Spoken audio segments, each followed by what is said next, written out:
Basically क्या है, नारद ऋषि जी के पास ब्रह्मा जी ने नारद ऋषि जी को सबसे पहले ये ज्ञान दिया था वैदिक एस्ट्रोलॉजी के, वैदिक के बारे में। फिर ये ऋषि सोनक जी के पास आया, वहां से इनका जो आगे जो ये बड़ी है ग्रोथ जो इसके हुई है पराशरी जी के पास। अब पराशरी जी के पास कहाँ से आई है, सोनक जी ने इनको दिया है। बेसिकली सोनक जी के शिष्य थे पराशरी जी। ये बाद में जब पराशरी जी ने आगे इसको फॉरवर्ड किया है, वो इनको बेसिकली लिखा किसने है, मैत्रेय जी ने। पराशर जी बोलते गए हैं, मैत्र जी लिखते गए हैं, कमेटेटिव बने बेसिकली। अब हमारे वैदिक में क्या होते हैं, चार वेद होते हैं। कौन कौन से होते हैं, ऋग्वेद, मंत्र, जो कि ऋग्वेद जो होती है बेसिकली क्या होता है, मंत्र जो होते हैं उनके लिए। अब ये सारी चीजें क्या होती है, वेद का हमें जब पता होना चाहिए कि कौन सा वेद है क्या है, ताकि हम इनका दशा अंतर दशा में उसका यूज कर सके। हम देखते हैं ना लोगों को मंत्र जाप दे देते हैं, ये मंत्र करो, इस चीज को करो। ये कहाँ से आया है, ये बेसिकली आया है ऋग्वेद से। इसके बाद आता है सामवेद। सामवेद में मंत्रस होते हैं, मेलोडीज होते हैं, लाइक सिंगिंग के थ्रू मंत्रस को बोलना, तो वो आता है सामवेद में। यजुर्वेद, यज्ञ, जैसे अश्व यज्ञ हो जाता है, यज्ञ कराते हैं लोग। आपने देखा होगा कई पंडित बोलते हैं कि इस चीज के लिए ये प्लैनेट खराब हो रहा है इसलिए ये यज्ञ करो, अश्व में यज्ञ करो। तो ये यज्ञ जो है ये आया है यजुर्वेद से। यहाँ पे जो मोस्ट इम्पोर्टेंट वेद है, जो बहुत ज्यादा इम्पोर्टेंट वेद है, वो है अथर्ववेद। हम जो करेंगे ना, जैसे कि अगर आप एस्ट्रोलॉजी में देखेंगे तो एस्ट्रोलॉजी में जो भी चीजें आती है, चाहे मारण हो, तारण हो, ब्लैक मैजिक हो, किसी तरह का भी तंत्र मंत्र जो भी है सब चीज, ये सब अथर्ववेद के अंडर आता है। अथर्ववेद पूरा एस्ट्रोलॉजी का ज्ञान है एक तरह से। अब अथर्ववेद के जो देवता है वो कौन है, वो है गणपति जी। गणपति जी के अधीन ही सारा वेद आ जाता है अथर्ववेद। जो नॉलेज है, एस्ट्रोलॉजिकल नॉलेज है, ये सारी गणपति जी के अधीन आती है।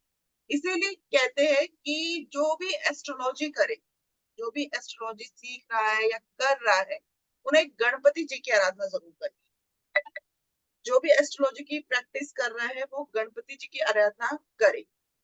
यहाँ पे ये चीज कही जाती है। यहाँ तक पॉइंट क्लियर है आपको, वेद समझ में आ गए, चार वेद है जिसमें अथर्ववेद सबसे ज्यादा इंपॉर्टेंट है, जिसके अंदर सारी रहस्यमय चीजें आ जाती है एस्ट्रोलॉजी के अकॉर्डिंग। अब यहाँ पे रहस्य, जो हमारी रहस्य की बात होती है, रहस्य के अंदर कौन सा प्लैनेट इंपॉर्टेंट होता है, किसी को पता है, कोई बता सकता है कौन सा रहस्यमय प्लैनेट है जो इंपॉर्टेंट है। शुक्र। नहीं, रजनीश जी आपको पता है रहस्य वाला प्लैनेट कौन सा होता है, जो रिसर्चर के लिए भी इंपॉर्टेंट होता है, रहस्य होता है, हर चीज छुपा के रखने वाला होता है। केतु। बुध। ये तो वो क्या। केतु, केतु होता है जो हर चीज का रहस्य। रहस्य, बिल्कुल। केतु सबसे इंपॉर्टेंट प्लैनेट होता है जिसके अंदर बहुत सारी चीजें विद्यमान होती है, रहस्य भरा हुआ होता है। अगर आप देखो, अब हमारे न्यूमरोलॉजिकली 7 नंबर केतु को दिया गया है। अगर जिसका भी 7 नंबर होता है, या जो भी केतु से, केतु जिसकी कुंडली में भी बहुत अच्छा होता है, वो पर्सन जो है ना बहुत अच्छा रिसर्चर होता है। मीन्स हर चीज को बारीकी से समझने वाला, हर चीज के पीछे जब तक उसे क्लियर नहीं होता उसके पीछे पढ़ के उसको अच्छे से समझने वाला होता है। तो केतु बहुत इंपॉर्टेंट होता है एस्ट्रोलॉजी के लिए। जिसका केतु स्ट्रांग होता है वो बहुत अच्छे से एस्ट्रोलॉजी कर पाता है। केतु क्या होता है, हमारे मन से जो अगर कहा जाए, केतु जिसका स्ट्रांग होता है, ऐसे पर्सन जो बोलता है, जो सोचता है, उसको पहले से ही पता चल जाता है कि आगे क्या होने वाला है उसके साथ, या पब्लिकली भी वो उसको सॉरी नॉलेज होती है, सारा सर्च उसको पता होता है कि हाँ आगे ये चीजें हो सकती है, उसका ज्ञान बहुत अच्छा होता है। अब कुंडली में हमारे कितने घर होते हैं टोटल, 12। 12, जिसमें से 8वां घर, 8th हाउस, वो होता है एस्ट्रोलॉजी का। 8वां घर हमारा होता है रहस्य का। जो छुपे हुए रहस्य है वो सारे 8वें घर से देखे जाते हैं। स्कॉर्पियो राशि होती है वृश्चिक राशि, जिसे रूल करता है मंगल। अब वृश्चिक राशि तो रूल करता ही है 8वें घर को, लेकिन केतु भी रूल करता है।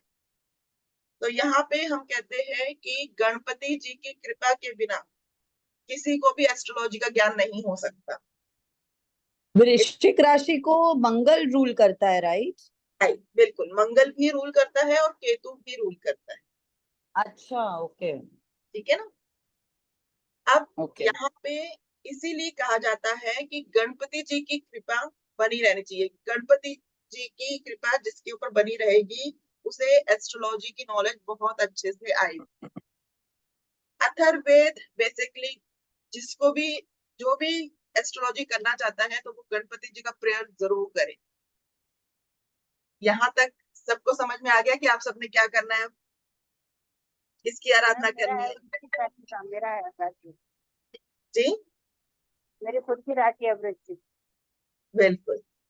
तो गणपति जी की आराधना करिए जिससे आपको और अच्छी नॉलेज होगी एस्ट्रोलॉजी। मैम 8th हाउस आपने बोला कि ये केतु रूल करता है जी और ये वृश्चिक राशि से सिंबलाइज्ड होता है। हाँ बिल्कुल। तो जैसे मैम ने बोला कि वृश्चिक राशि मंगल की राशि है और केतु आपने कहा 8वें घर को रूल करता है, तो ये कॉन्ट्रडिक्शन कैसे, मतलब समझ में नहीं आया। एक्चुअली देखो कई हाउस में ना दो दो प्लैनेट भी रूल करते हैं। जैसे कि अब ओके राहु है, अ, राहु थर्ड हाउस, ये आगे आपको मैं क्लियर करूंगी। वैसे राहु ठीक है थर्ड हाउस ठीक में है भी रूल ठीक है करता मैम। है, बुध भी करता है, तो ये आगे क्लियर हो जाएगा आपको। ठीक है मैम। अभी तो बस शुरुआत है थोड़ी सी, आगे जब हाउसेस इन जी सब पे आएंगे ना प्लैनेट पे, फिर वो क्लियर हो थर्ड जाएगा। हाउस मतलब मिथुन की बात कर रहे हो आप? मिथुन को राइट, भी राहु मिथुन, रूल करता है? ओ, हाँ ओके। राहु रूल करता है बिल्कुल। कई जगह कोई प्लैनेट उच्च का है, कुछ नीच का है, तो वो आगे सारी चीजें हुई किस तरह ओके। से होता है, ये सारा आपको आगे क्लियर होगा। अब यहाँ पे ना एक क्वेश्चन आता है कि केतु की हमें पूजा करनी चाहिए कि नहीं करनी चाहिए। केतु की आराधना जो है, गणेश जी की आराधना हमें करनी चाहिए कि नहीं करनी चाहिए, क्योंकि ये डिपेंड करता है कि आपकी कुंडली में केतु कहाँ पर है, अच्छा है कि खराब है। मुझे नहीं पता भी यहाँ पे किसका केतु कहाँ पर है, लेकिन एक बात ये क्लियर कर देती हूँ मैं कि छठे, 8वें, 12वें में अगर केतु है तो इसका मतलब ये नहीं है कि आप गणेश जी की आराधना मत करो, तब भी आप गणेश जी की आराधना करनी है। 6, 8, 12 कुंडली का वो भाव होता है जो कि खराब भाव माना जाता है, लेकिन वहां पे अगर केतु है तो भी आप गणेश जी की आराधना करो, उसका फल मिलेगा। ठीक है। तो ये हमें नहीं देखना है कि केतु अच्छा या खराब है, आपने सिर्फ गणेश जी की आराधना करनी है अगर आप चाहते हो कि एस्ट्रोलॉजी में आपको और अच्छी नॉलेज मिले। यहाँ तक आपको क्लियर हो गया। अथर्ववेद, यस। अथर्ववेद जो है वो बेसिकली सब ऑकल साइंस उसी में आती है, चाहे न्यूमलॉजिकल हो, एस्ट्रोलॉजिकल हो, जेमिनी हो, वेस्टर्न हो, ये सब अथर्ववेद। वेस्टर्न का तो मैं नहीं कहूंगी, लेकिन हाँ जो इंडियन कल्चर के अकॉर्डिंगली है एस्ट्रोलॉजी, वो सब अथर्ववेद में आता है। यहाँ तक मैंने आपको वैदिक के बारे में बताया है कि किस तरह से वेद है। अब टाइप ऑफ एस्ट्रोलॉजी, एस्ट्रोलॉजी की भी टाइप है। सबसे पहला जो टाइप है वो है संहिता। संहिता क्या है? बेसिकली कॉम्बिनेशन ऑफ रूल है, कुछ रूल्स है जिसको कोडिंग की गई है। उसमें हम पहला जो है एस्ट्रोलॉजी संहिता को लेते हैं। उसके बाद हम आते हैं रावण संहिता। आपने सुना होगा, जैसे संहिता है तो रावण संहिता, अरुण संहिता, ये सारी चीजें सुनी होगी आपने, कहीं ना कहीं कभी ना कभी इनके नाम सुने होंगे। ये सारे कोडिंग ऑफ रूल है, इसमें कोडिंग की जाती है। होरा, होरा इम्पोर्टेंट है जो हम लोगों के लिए है, क्योंकि क्या होता है किसी विशेष व्यक्ति की गणना करना, जन्म स्थान, समय के आधार पर, तो वहां पे होरा का यूज होता है। ये बेहद पराश होरा शास्त्र, ये सारी चीजें जो कि हम करेंगे आगे पराशर में, ये सारी चीजें हम करेंगे, ठीक है ना। हम अरुण संहिता, रावण संहिता ये नहीं करेंगे। ये एक टाइप बता दिया है मैंने कि हाँ इस तरह की एस्ट्रोलॉजी होती है जिसमें कोडिंग वगैरह होती है। यहाँ तक कोई क्वेश्चन है तो पूछ सकते हैं। आप सिखाते हैं मैम रावण संहिता अरुण संहिता? नहीं, ये बेसिकली कोडिंग है, ये आप रीड करके भी समझ सकते हो। ये सिर्फ प्लैनेट के कॉम्बिनेशन को बताया गया है, ओके। ठीक है ना। मेरा ये कॉन्सेप्ट नहीं है, मेरा बीएनएन का कॉन्सेप्ट है, वो भी एक तरह की कोडिंग ही है। बीएनएन भृगुनंदी, बीएनएम क्या फुल फॉर्म हुई? भृगुनंदी नाड़ी। अभी इसके बारे में भी आऊंगी, मैं बताऊंगी। अब गणिता, गणिता क्या है? बेसिकली एक मैथमेटिक कैलकुलेशन है। ये भी एक तरह की एस्ट्रोलॉजी में जिसमें एस्ट्रोनॉमी आ जाती है, मैथ एस्ट्रोनॉमी, जिसमें डिग्री वाइज हम गणना करते हैं। एस्ट्रोलॉजी की आज की डेट में ना बहुत सारी ब्रांचेस है, अगर आप देखोगे तो बहुत कुछ मिलेगा एस्ट्रोलॉजी में। वेस्टर्न एस्ट्रोलॉजी, हालांकि वेस्टर्न एस्ट्रोलॉजी हम नहीं करते हैं, यहाँ पे वेस्टर्न एस्ट्रोलॉजी भी होती है जिसमें प्रोग्रेशन इंपॉर्टेंट होती है, मतलब हर साल का कॉन्सेप्ट के अकॉर्डिंगली कुंडली बनती है। ये हर साल की कुंडली बनती है। अब हम हमारे में क्या है, हमने एक जन्म कुंडली बना ली, जन्म कुंडली के अकॉर्डिंगली ट्रांजिट करते हैं। बट वेस्टर्न में क्या होता है कि हर साल नई कुंडली बनेगी उस पर्सन, तो वो अलग चीज हो जाती है। यहाँ पे एस्ट्रोलॉजी की जो हम करेंगे वो है होरा पराशर, इसके अकॉर्डिंगली हम सारी प्रिडिक्शन करेंगे, इसको समझेंगे, इसमें जो सूत्र जो लगते हैं उसे हम एड ऑन करेंगे। वाले बेसिकली क्या होता है, लोग एस्ट्रोलॉजी में बहुत सी चीजें एड ऑन करते रहते हैं, कभी कुछ कभी कुछ कभी कुछ, तो जो मेन है हम उसको करेंगे। यहाँ तक कोई डाउट? नहीं मैम। अब एक एस्ट्रोलॉजी आती है केपी, केपी में होता है कस्प सबलॉट, उसमें हम कस्प सबलॉट पे जाके हम प्रेडिक्शन करते हैं कॉम्बिनेशन के अकॉर्डिंगली कि अच्छा है क्या बुरा है। मंत्रेश्वर, अभी मैं सारी एस्ट्रोलॉजी के बारे में आपको बता रही हूँ, ये एस्ट्रोलॉजी होती है। मंत्रेश्वर जो है वो उन्होंने जो लिखी है फल दीपिका एस्ट्रोलॉजी, ये मंत्रेश्वर जी ने लिखी है। वेंकटेश्वर जी ने लिखा है सर्वल पितामह, ये एक तरह की एस्ट्रोलॉजी है, इनमें उन्होंने अपना योगदान दिया है। तो ये बेसिकली एस्ट्रोलॉजी के नाम है। अब एस्ट्रोलॉजी होता क्या है, एस्ट्रोलॉजी पे बेसिकली क्या मोटिव है, क्यों मेन एस्ट्रोलॉजी को इम्पोर्टेंस दी गई है, इसमें क्या चीजें हैं जिसको हम देखेंगे। सबसे पहले धर्म, काम, मोक्ष, अर्थ, ये सब जो है एस्ट्रोलॉजी बेसिकली इन सब से मिलके बनी है। धर्म, काम, मोक्ष, अर्थ और बेसिक, हमें क्या सही चुनना चाहिए, क्या सही पाथ है, ये सारी चीजें। तो जब तक हमें ये धर्म, अर्थ, काम, मोक्ष इनका अर्थ नहीं पता होगा तब तक हम आगे की ओर नहीं बढ़ पाएंगे। धर्म मीन्स क्या हमें करना चाहिए, जो हमारे माता पिता हमें ज्ञान दे रहे हैं, जो हमारे पास नॉलेज है, धर्म के अकॉर्डिंगली चलना, ये सब धर्म के अंदर आ जाता है। अर्थ, अर्थ होता है पर्पस बेसिकली काम का, मतलब जो हम अर्न करना चाहते हैं। अगर हम कहें कि अर्थ फाइनेंस, अपने जो आप अपने साथ जुड़ के दूसरे लोगों को पालन पोषण करते हैं, जैसे कि किसी को हमें आप देखते हैं कुछ लोग होते हैं जो खान पान का भी ध्यान रखते हैं, किसी को खिलाने का करते हैं, ये सब अर्थ के अंदर आ जाते हैं। काम, डिजायर, इच्छा, मन की इच्छा। अब अर्थ यानी कि पैसा कमाया हमने पेट भरने के लिए, हमने पेट तो भर लिया, खाना हो गया हमारा, पैसा हमने कमा लिया, हमने अपनी जरूरत की चीजें ले ली, सब चीज हमारी जो रिक्वायर्ड है वो हमने पूरी कर ली, फुलफिल कर ली। जब हमारी ये सारी चीजें फुलफिल हो जाती हैं तो हमारी डिजायर होती है, इच्छा होती है, मन की इच्छा, वो शुरू हो जाती है कि हमें और भी चीजें चाहिए। जैसे गाड़ी है तो हम सोचते हैं कि और इससे ज्यादा एरोप्लेन मिल जाए, खाना रोटी खा लिया और उससे कुछ अच्छी चीजें मिल जाए, पिज्जा मिल जाए, हमारी ये डिजायर बढ़ जाती है। तो ये सब चीजें हमारी काम में आ जाती। छोटा घर है और बड़ा घर चाहिए, ये सारी हमारी डिजायर हो जाती है।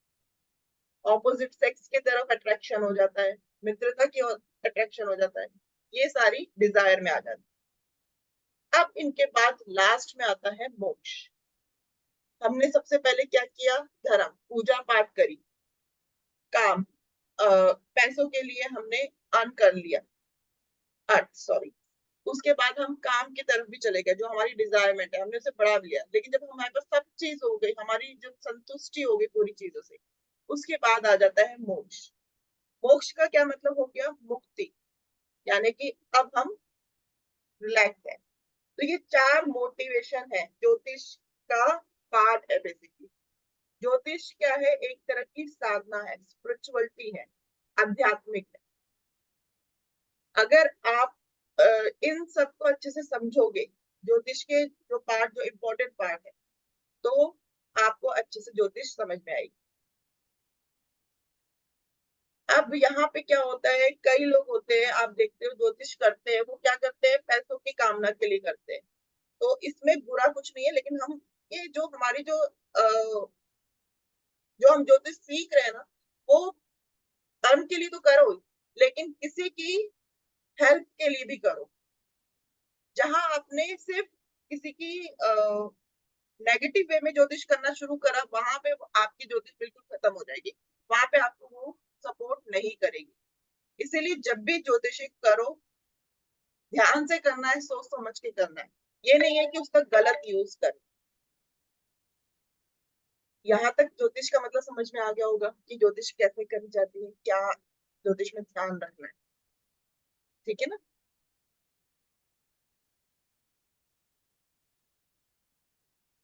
अब आते हैं हम आगे, समझते हैं और ज्योतिष के लिए जो हमारे लिए इंपॉर्टेंट पार्ट है। ज्योतिष में सबसे पहले हमें क्या होनी चाहिए? आस्था होनी चाहिए, हमारा फेथ होना चाहिए। अगर आपके अंदर आस्था है, फेथ है, तो आप ज्योतिष अच्छे से कर पाओगे। प्रैक्टिकल प्रैक्टिस ये होनी बहुत जरूरी है। अपनी गलतियों से सीखना। ऐसा नहीं है कि हर कोई परफेक्ट होता है, कहीं ना कहीं कुछ ना कुछ हमसे गलतियां होती है। तो वहां पे आपको इस चीज को समझना है, अपनी गलतियों से भी सीखना है। ये चीजें जरूर आनी चाहिए। ये नहीं है कि नहीं, आपको उस चीज को अटेम्प्ट नहीं करना कि अगर आपसे कोई गलती होगी कोई बात नहीं, मेरे से भी कई बार गलती हो जाती है, बट अटेम्प्ट करोगे तो और अच्छी बात है। फुल सर्विस देना, किसी को देना है तो पूरी अपनी इच्छा अनुसार फुल सर्विस देना, ये एस्ट्रोलॉजी में सबसे ज्यादा इम्पोर्टेंट। आगे हम और अच्छे से समझेंगे एस्ट्रोलॉजी को, उनके प्लैनेट के ऊपर, बट आज जो है वो थोड़ा सा मैं बेसिक नियम बता दूं। अब एस्ट्रोलॉजी में कुछ नियम होते हैं। कर्मा थ्योरी। कर्मा थ्योरी क्या है? हमें यहाँ पे ये ध्यान रखना है कि हमें अपने कर्म खराब नहीं करने हैं। कर्म का जो भी लेखा जोखा है, जो भी होता है, वो यहीं पे हमें भोगना पड़ता है। धरती पर जितने भी लोग हैं, जो मरेंगे या जिएंगे, जो भी होंगे, वो उनके कर्मों पर ही आधारित है। जो उन्हें मिलेगा वो सब कर्मों पे आधारित है। यहाँ पे हमारे पास 3 तरह के कर्म है। पहला है संचित, दूसरा है प्रारब्ध, तीसरा है क्रियमाण। संचित कर्म जो हमारा आता है, बेसिकली हमने पिछले जन्म में जो भी कुछ किया है, जो भी हमारे साथ हमने कर्म किए, जो हम इकट्ठा कर रहे हैं, चाहे अच्छा चाहे बुरा, जो भी हम कर रहे हैं, वो सारा संचित होता है, जो कि हमें प्रारब्ध के रूप में अगले जन्म में मिलता है। जब हम दोबारा रीबॉर्न करते हैं, या हमें जैसे कि अगला जन्म होता है, या जैसे अब हमारा जो जन्म हुआ, तो पिछले जन्म में हमने जो भी कुछ किया है, अच्छा बुरा, उसके अकॉर्डिंगली प्रारब्ध के रूप में हमें आज का जन्म मिला है। आज के जन्म की जो कुंडली बनती है हमारी, वो बनती है संचित, जो पहले हमने करा है उसके अकॉर्डिंग। उसके बाद प्रारब्ध कर्म। प्रारब्ध कर्म मतलब जो अब हम कर रहे हैं, अच्छा बुरा जो भी है हम कर रहे हैं, ये सब प्रारब्ध में आ जाता है। इसके बाद आता है हमारा क्रियमाण। क्रियमाण कर्म क्या होता है? जो हम आगे करेंगे, जो अब हम करेंगे, एटलीस्ट अच्छा करेंगे तो हमारा आगे जुड़ेगा, खराब करेंगे तो भी वो हमें आगे नेक्स्ट जन्म में उसका फल मिलेगा। ये आता है क्रियमाण। ये बेसिकली 3 तरह के कर्म है। इसको हम बाद में और अच्छे से समझेंगे, ये अभी मैंने सिर्फ शॉर्ट में ही समझाया है। जब आगे एस्ट्रोलॉजी आप करते जाओगे तो आगे ये क्लियर होते जाएंगे। एक सेकेंड, यहाँ तक क्लियर है? कोई अगर जानना है, कुछ पूछना है तो आप पूछ सकते हो।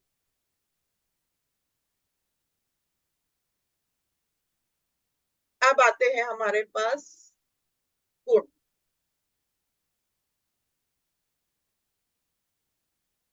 हमारा जो क्रियमान कर्म है ना, वो स्ट्रांग होना चाहिए, जो हम अब कर रहे हैं। क्या? क्यों? क्योंकि अगर हम इसे स्ट्रांग करेंगे तो हमारे आने वाला टाइम अच्छा हो। अगर हम क्रियमान कर्म जो अभी हम कर रहे हैं, अगर हम उसको और खराब कर देंगे, गलत चीज करेंगे, गलत चीजों में जाएंगे, तो हमारा आने वाला टाइम भी खराब हो। यहाँ पे 3 चीज है जो सबसे ज्यादा इंपॉर्टेंट है। एक सतगुण, रजोगुण, तमसोगुण। ये सतगुण, रजोगुण, तमसोगुण, ये जब यूज करेंगे हम रेमेडी पर्पस, लाइफ की जो रेमेडी होती है ना, जो हम दूसरों को भी देंगे, ये तीनों इस पे डिपेंड करता है, सतगुण, रजोगुण, तमसोगुण। अब सतगुण क्या है? सदगुण वो गुण है जो दुख और सुख से परे होता है। इसलिए सदगुण वाले व्यक्ति जो होते हैं ना तो वो दुखी होते हैं, दुख मतलब दुख होगा तो ज्यादा दुखी भी नहीं होंगे, और अगर खुशी भी होगी, बहुत उनके लाइफ में अच्छी चीजें भी चल रही होंगी, तो ज्यादा खुशी भी नहीं होंगी। ऐसे लोग क्या होते हैं? ईश्वर के बहुत ज्यादा करीब होते, मीन्स जो है बहुत अच्छा है। उनके लिए ये नहीं है कि बहुत इंजॉयमेंट करूं, अगर मेरे पास कुछ आ गया तो मैं इंजॉयमेंट करूं, या ऐसा कुछ नहीं होता। सद्गुण वाले लोग ईश्वर के बहुत करीब होते हैं, उनके मुख की बात हमेशा सही होती है। ऐसे लोगों की जो सद्गुण वाले होते हैं, वो जो बोलते हैं ना, उनकी बात सच हो जाती है। रजस गुण, रजस गुण क्या होता है? अच्छा कार ले लिया, अच्छा भोजन कर लिया, ऐसे लोगों को चाहिए कि मेरा पति अच्छा हो, मुझे ये चीज अच्छे मिले, मतलब उनकी काम जो होती है, कामना जो होती है, सुख की कामना, वो होती है। पर वो किसी का बुरा नहीं करते, किसी के लिए हार्म नहीं होती, बस उन्हें चाहिए कि हाँ मेरे पास ये चीज हो। दूसरों को देख के जलते नहीं है कि उसके पास ये है, उसके पास वो है, वो मेरे को चाहिए, छीना झपटी वाली चीज नहीं होती। हाँ, जो है उनके पास वो संतुष्ट रहते, ये होते हैं रजस। अब तमस गुण क्या होते हैं? ये बुद्धि को हरता वाले होते हैं, जैसे कहते हैं ना, जिसकी बुद्धि हर जाती है, ऐसे लोग। ये लोग सोचते हैं कि उसके पास जो है वो मेरे को भी चाहिए, कुछ पाने के लिए वो कुछ भी कर सकते हैं, किसी भी हद तक जा सकते हैं।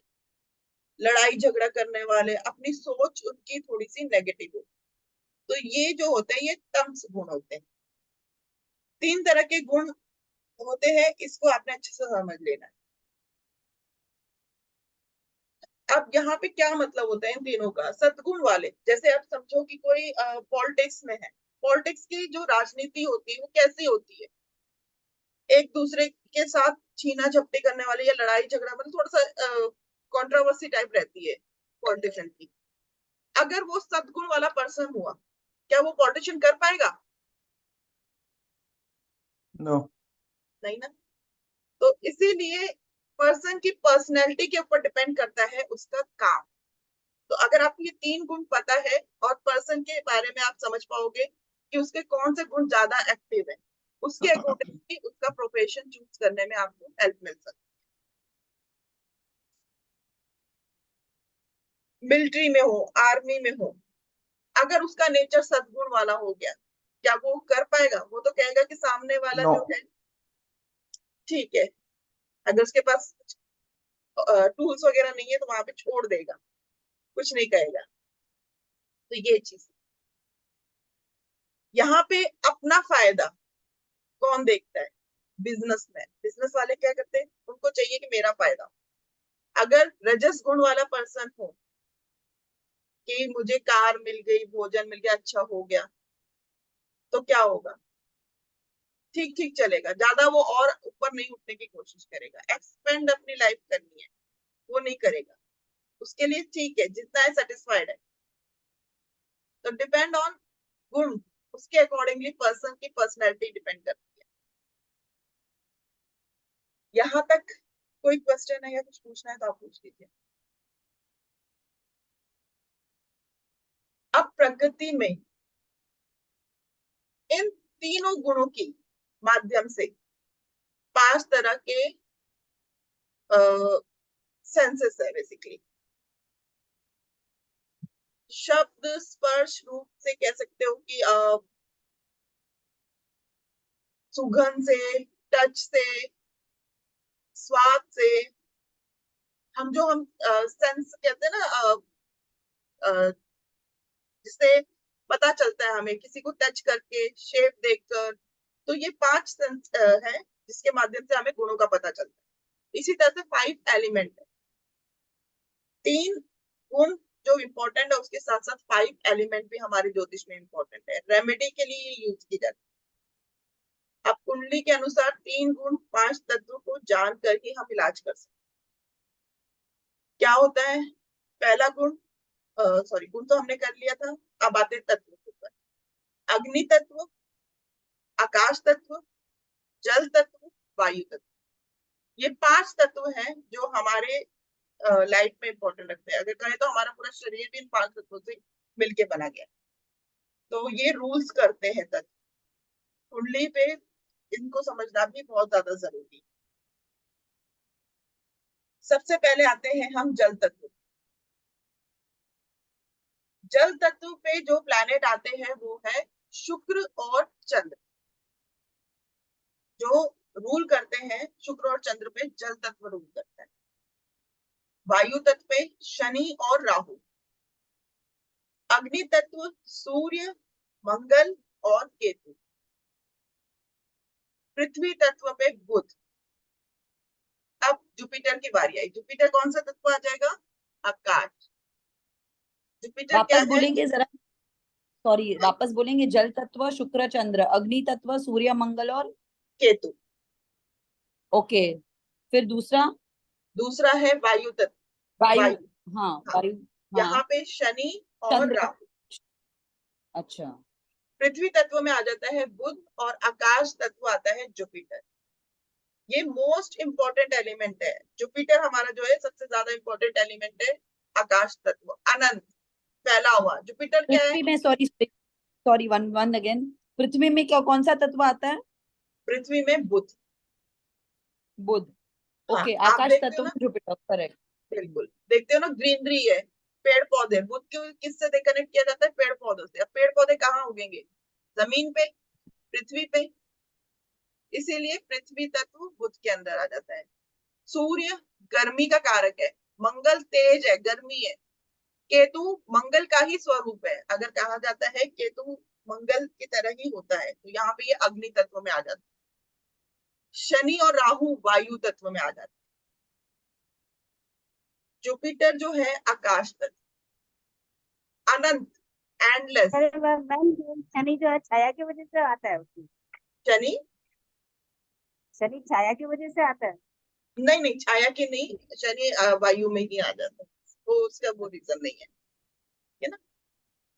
तो यहाँ पे एंडलेस जुपिटर को कहा गया है। जुपिटर क्यों एंडलेस है? क्योंकि जहां पे देखता है, जहां पे भी उसकी दृष्टि जाती है, वहां पे वो वृद्धि कर देता है उस भाव सॉरी, में। एक मिनट में आपको थोड़ा टोकूंगी इधर। मुझे ये थोड़ा बताइए, ये वास्तु से भी कनेक्टेड होता है, करेक्ट? तो अभी वास्तु, जल तत्व वास्तु में बोला गया है, वो है गुरु आता है उसमें, राइट? हम्म, और आकाश तत्व भी गुरु होता है, गुरु की एनर्जी होती है उसमें। हम्म। फिर अग्नि होता है अपना शुक्र। तो इसमें अग्नि, थोड़ा अलग है, तो मुझे अग्नि थोड़ा शुक्र वो हो रहा नहीं है। अग्नि शुक्र नहीं है। है। शुक्र ओके ओके अग्नि में नहीं आता मंगल, कभी भी। मंगल की ओके। तरह है। क्योंकि मंगल आता। वायु में, वायु तत्व में चंद्र आता है। जी, वायु में चंद्र नहीं आता। वायु में चंद्र हो तो जल तत्व में आएगा। जल तत्व आता है।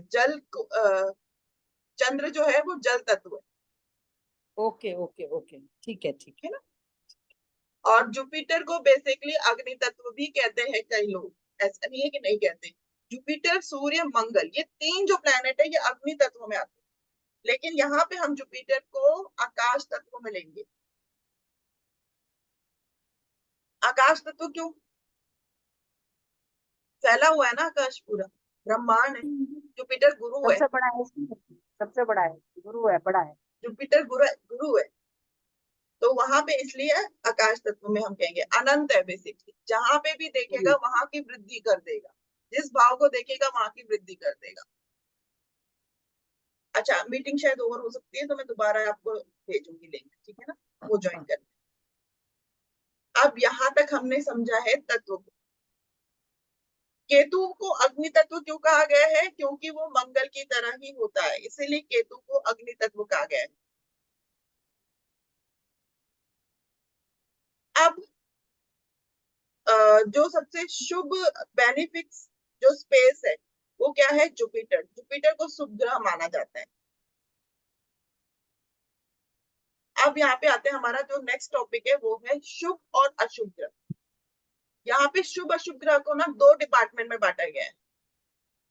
शुभ ग्रह को भी दो डिपार्टमेंट में बांटा गया है, एक सॉफ्ट और एक हार्ड। सबसे पहले शुभ ग्रह में क्या आएगा? बृहस्पति, चंद्र, शुक्र। यहाँ पे शुक्र को भी शुभ ग्रह कहा गया है। ये सॉफ्ट ग्रह है, ऐसा नहीं है कि खराब नहीं होते, दुख नहीं देंगे, दुख देंगे, लेकिन सॉफ्ट होने की वजह से दुख आप वो झेल लोगे, मतलब प्यार से दुख देंगे तो उस दुख को आप झेल लोगे। कुंडली देखते समय शुभ अशुभ का ध्यान रखना बहुत ज्यादा जरूरी है।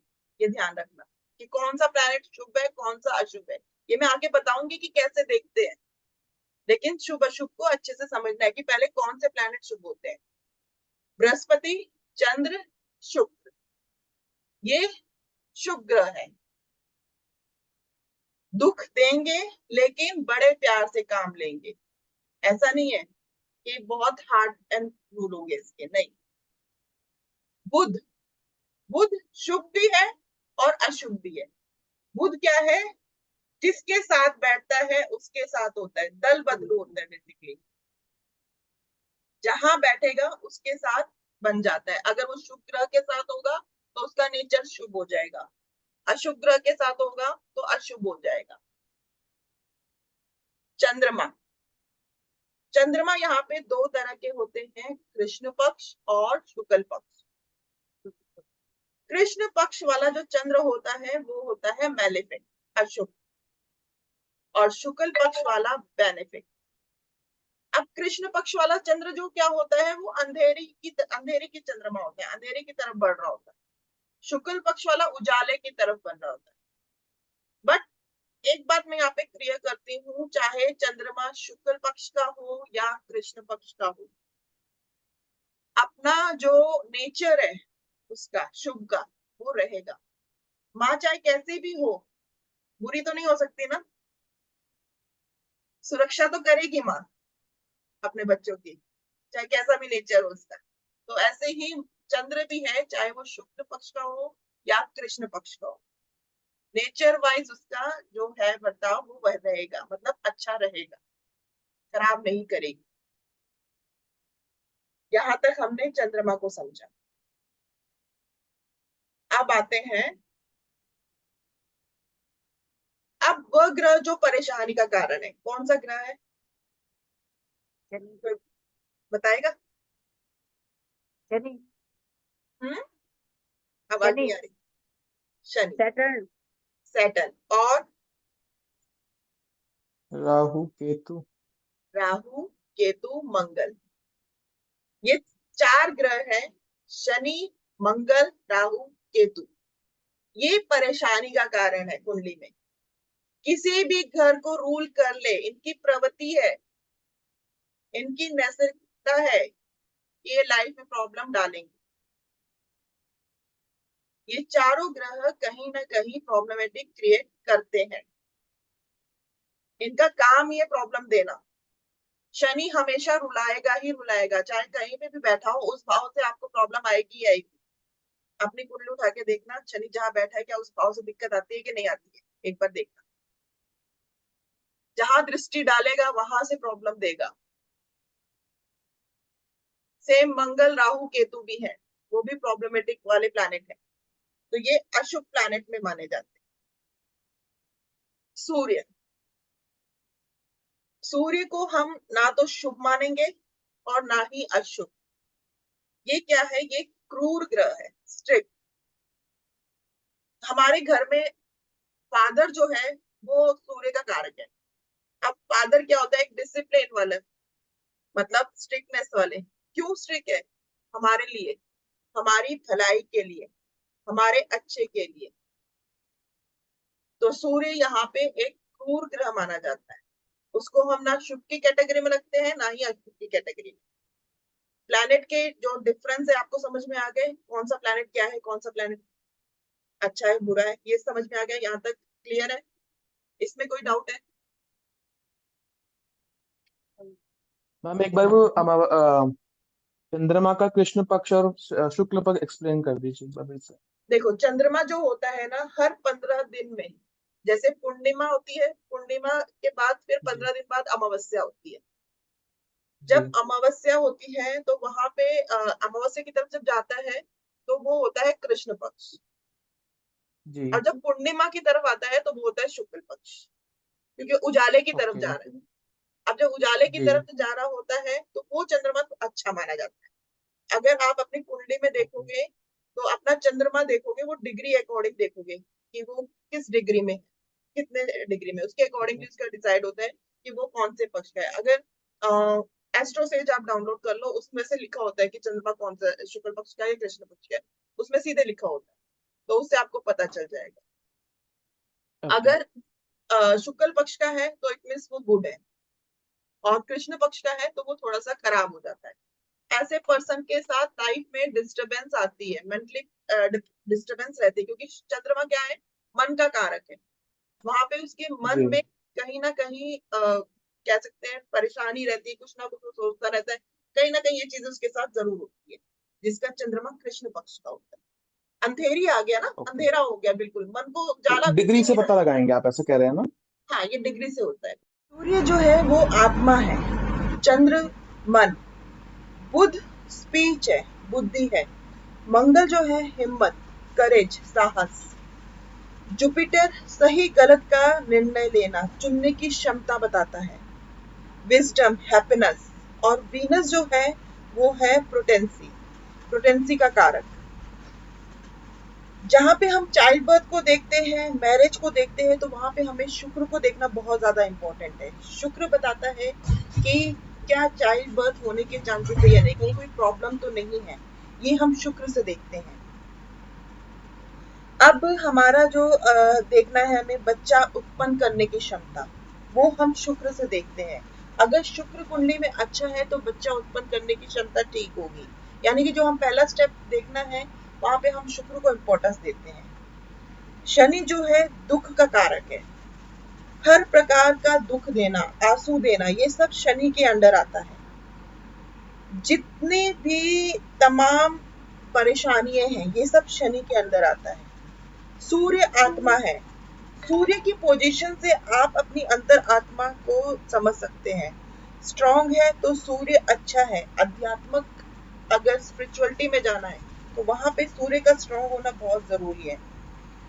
जो पर्सन स्पिरिचुअल लेवल में जानना चाहता है कि वो मैं स्पिरिचुअल लेवल में जाऊंगा कि नहीं, वहां पे हम सूर्य को देखेंगे। मून जो है वो मन का कारक है। कोई भी घटना घटित होती है वो मन के उद्देश्य से होते हैं, मतलब जब तक हमारी मन की इच्छा नहीं होगी, हम सोचेंगे नहीं कि हमें वो चीज अचीव करनी है, तब तक हम उस चीज को अचीव नहीं कर पाएंगे। इसीलिए मन का स्ट्रॉन्ग होना बहुत ज्यादा जरूरी है। अगर आप अपनी जन्म कुंडली को रीड करेंगे तो उसमें हम चंद्रमा कुंडली को भी रीड करेंगे। चंद्रमा कुंडली हमारे कुंडली में जहां पे भी चंद्र बैठता है उसी को रोटेट करके चंद्रमा कुंडली बन जाती है।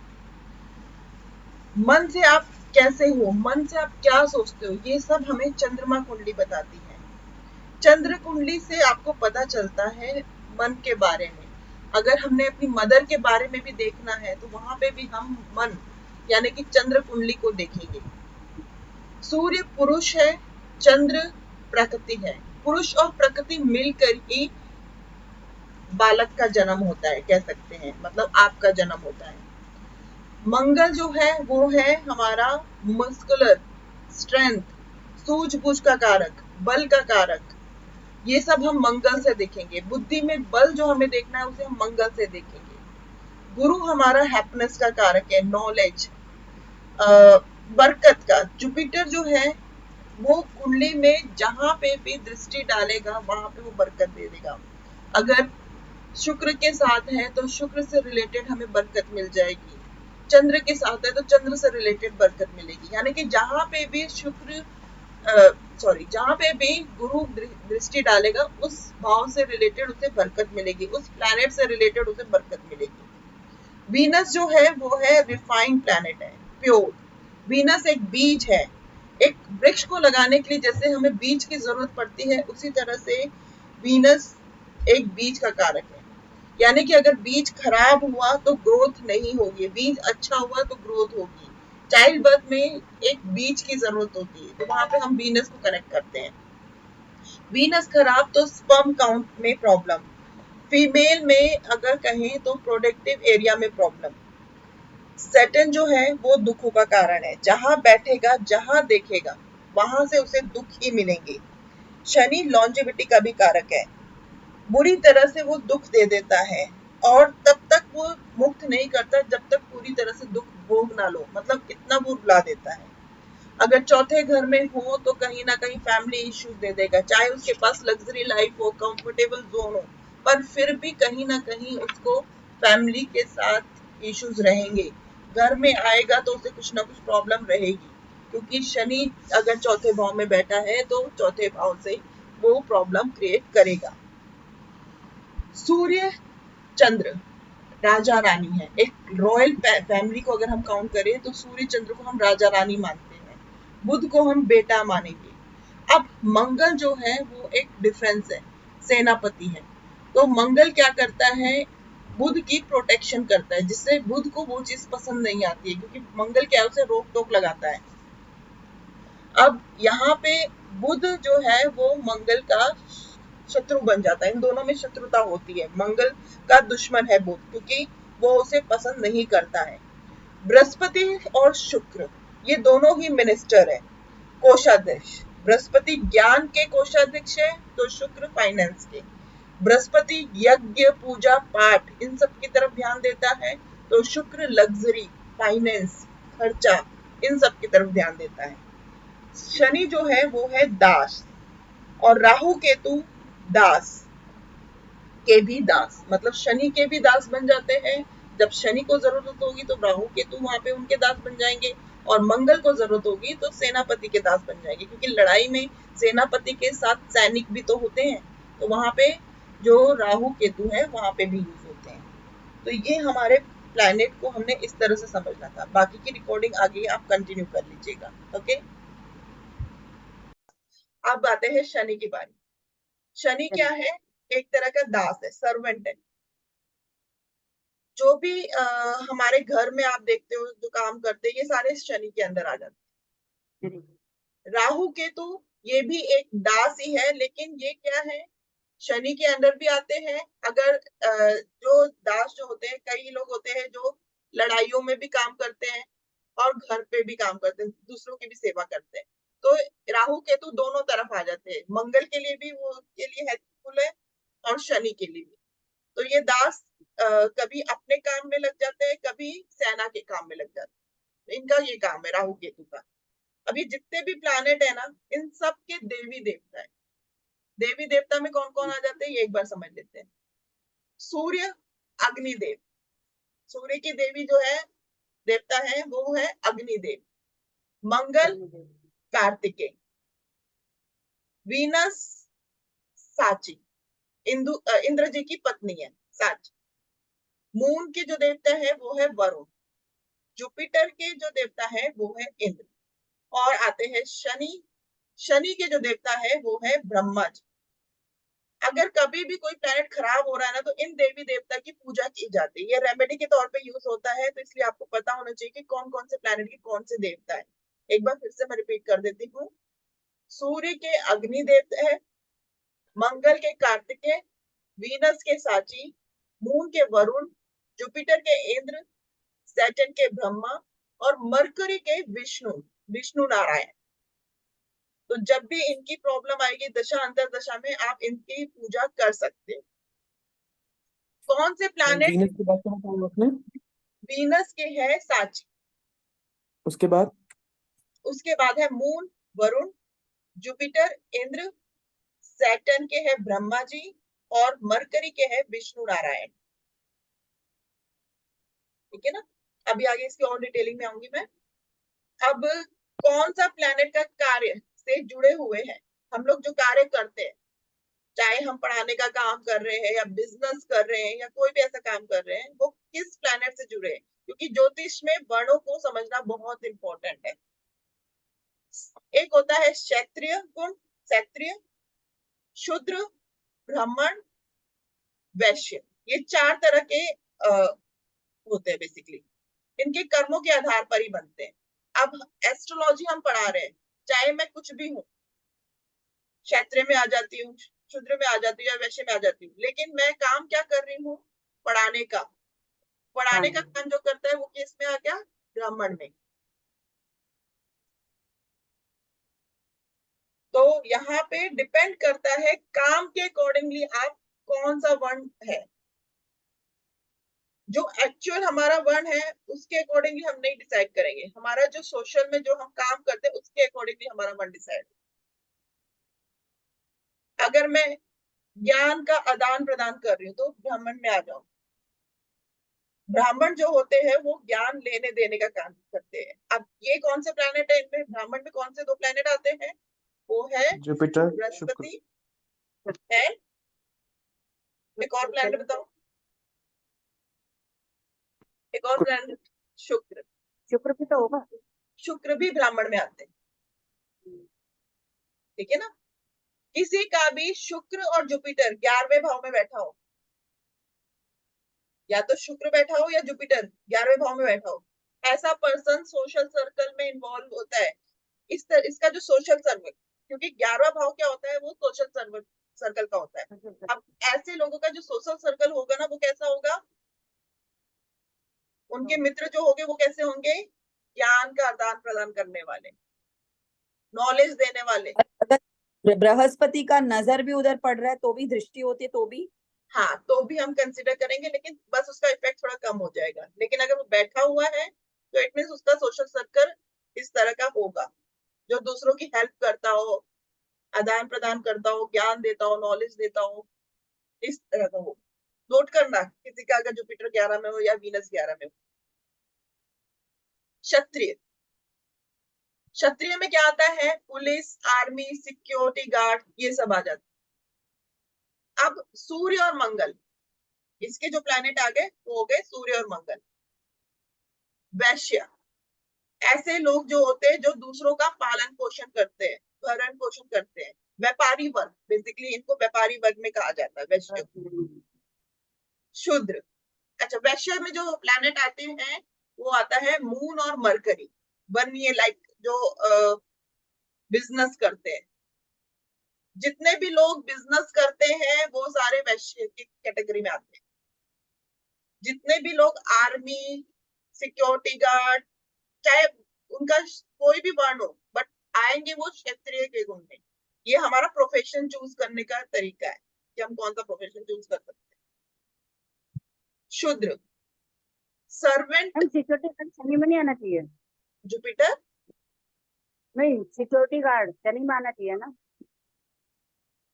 नहीं, मंगल और सूर्य। अब सिक्योरिटी गार्ड मंगल और सूर्य में क्यों आएगा? क्योंकि एनर्जी, मंगल क्या है? लड़ाई करने का। सिक्योरिटी गार्ड, जब तक आप हाँ। किसी की प्रोटेक्शन नहीं कर पाओगे तब तक कैसे होगा? प्रोटेक्शन की तो जरूरत है ना। प्रोटेक्शन कौन देगा? वो तो मंगल ही देगा, मंगल देगा ना। सर्वेंट आता है शनि। ठीक है ना। शुद्र, शुद्र जो होता है वो होता है सर्वेंट, यानी कि जो लोग शनि के अंडर आ जाते हैं, ऐसे लोग तो के सब जो अगर कहा जाए, एक से ओके, ऐसे लोग जिनका भी शनि 11वें भाव में हो तो उनका सोशल नेटवर्क कैसा होगा? शूद्र जैसे लोगों के साथ, सर्वेंट जैसे लोगों के साथ कनेक्टेड होंगे। हमें अगर जानना है अंडर कि में काम करते हैं हम लोग। हाँ, उनके अंडर में काम कर रहे होंगे लोग, नीचे होंगे काफी। बिल्कुल। अगर हमें जानना है कि ये पर्सन किसके साथ ज्यादा इसके कनेक्शन है, मित्रता कैसी है इसकी, 11वां भाव हमारा सोशल सर्कल आ जाता है, वहां पे देखो कौन सा प्लैनेट है, उसके अकॉर्डिंगली आप बता सकते हो कि उसका जो सोशल सर्कल है, उसके जो फ्रेंड सर्कल है, वो अच्छे हैं या खराब है या किस कैटेगरी में आते हैं। समझ में आ गया? यहाँ तक आज हम क्लास खत्म करेंगे। आज के लिए तो मैम ये आपने इतना ही। बताया कि शनि बताया आपने, एक तो शूद्र सर्वेंट। अब सर्वेंट वो जॉब वाला भी हो सकता है, किसी के अंडर भी हो सकता है, राइट? सर्विस वाला और भी हो सकता है, बिल्कुल बिल्कुल। जी, और एक आपने बताया वैश्य, वो बिजनेस क्लास को ही रिप्रेजेंट करता है ओनली, राइट, बस बिजनेस कर सकता है, राइट? Business class. एंड उसमें ग्रह कौन से आते हैं मैम? इसमें आता है बुध और जी एक सेकेंड, एक सेकेंड, बिजनेस क्लास ना, जी, वैश्य। क्षत्रिय में आता है मंगल और सूर्य, बुध में आता है, इसमें मून और बुध, मरकर सॉरी, चंद्र और बुध। मून और बुध। और मैम इसमें शूद्र में शनि ही आएगा, जैसे आपने बताया था राहु केतु भी आता है, नहीं, अभी राहु केतु शनि तक नहीं? ही, अभी शनि तक। शुक्र में हम राहु केतु का भी नहीं ले रहे हैं, ठीक है ना। राहु केतु होते हैं वो थोड़े से खराब प्लेनेट में आ जाते हैं, शनि फिर भी अच्छा है, राहु केतु नेगेटिव में आ जाता है, तो इसलिए अभी हम उसे नहीं लेंगे। वो और खराब लोग कह सकते हो आप, जो किसी इलीगल अथॉरिटी में हो, किसी गलत सोसाइटी का कह सकते हैं, ये किस तरह से कहते दोनों, राहु केतु दोनों? हैं। राहु केतु ओनली थोड़ा राहु? स्पिरिचुअलिटी में आता है, राहु थोड़ा इलीगल में आ जाता है। ओके। अगर शनि की दृष्टि 11th हाउस में पड़ेगी तो? अभी दृष्टि में मत जाओ, मैं बाद में बताऊंगी इन सब चीजों को। अच्छा, ओके, ठीक है, ठीक है ना, ठीक है, ठीक है। अभी के लिए इतना ही ओके, रहता। अब ओके, नेक्स्ट ठीक। नेक्स्ट क्लास में हम हाउसेस को समझेंगे, जिस तरह से हमने प्लैनेट को आज थोड़ा समझा है, इसी तरह से हम हाउसेस को समझेंगे, एक एक हाउस को, हर हाउस में क्या देखते हैं, क्या चीज होगी, ये सारी चीजें क्लियर करेंगे, ठीक है। आज की क्लास में किसी को ओके, और भी डाउट है? मैम इसका नोट्स बनाए थे हाँ, इनके नोट्स आप बना लो, रिकॉर्डिंग से ना? रिकॉर्डिंग से नोट्स आप बना लो, ठीक है ना, जो मेन मेन ठीक है। पॉइंट्स है उनके नोट जरूर बना लो, हाँ, बाकी इसी तरह से मैं आपको थ्योरी समझाती जाऊंगी, आप नोट्स बनाते रहना, ठीक है ना। आते मैम तो हैं इसको पहले हम वाले में कोर्स सीखने के बनाते बाद पूरा इसको हम प्रैक्टिकल वाइज भी करेंगे, हम यही प्रैक्टिकल करेंगे, समझने का? ओके, ठीक है ना। ठीक जब है। मैं कुंडली एक एक स्टेप के बाद जब हम कुंडली देखना सीखेंगे ना, कुंडली पे बताऊंगी, प्रैक्टिस जी कराऊंगी, जी जी। तो आपको कुंडली देखनी समझ में आ जाएगी, ओके ठीक है ना। हर टॉपिक ओके, पे हम थैंक यू मैम। कुंडली डिस्कस करेंगे, हर टॉपिक पे आगे। जल्दी ठीक है। समझ आएगा। अभी आपको सिर्फ प्लैनेट के नेचर के बारे में समझना है, किस प्लैनेट का क्या नेचर हो सकता है, ये चीजें जाननी जी, ज्यादा जरूरी है। ये ठीक बेसिक है है मैम। कॉन्सेप्ट, जब हम आगे चलेंगे तो हम कुंडली देखना समझेंगे, वो मैं सारा आपको कुंडली में ही समझाऊंगी, ठीक है मैम। ठीक है मैम जस्ट आस्किंग, कोई सर्टिफिकेट भी हमें प्रोवाइड होगा इसका एंड में? जी, बिल्कुल बिल्कुल होगा। Okay okay, thank you. Okay जी, राशि जी आप कुछ कह रहे हैं?